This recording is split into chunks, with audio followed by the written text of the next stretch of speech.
Porsche vehicles may require a throttle adaptation after a service or cleaning. A cleaning may be required when the H040 deviation is in the negative range.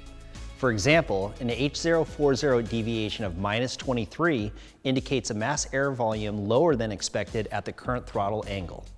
On our subject vehicle, a 970 Panamera with a 3.5-liter engine will perform the adaptation after cleaning the throttle plate. Be sure the engine is at room temperature before performing the adaptation. After identifying the vehicle and entering the powertrain system menu, tap Engine. Engine module information will be displayed. Tap Enter to continue. Tap Special Function.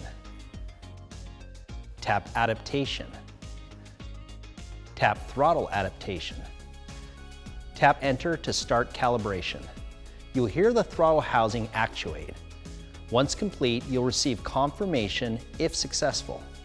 Tap Exit to end once complete. Reviewing H040 deviation after the cleaning and adaptation shows a normal deviation of about -3. Thanks for watching, and check out the video description for bonus information on H040 as well as throttle cleaning and adaptation.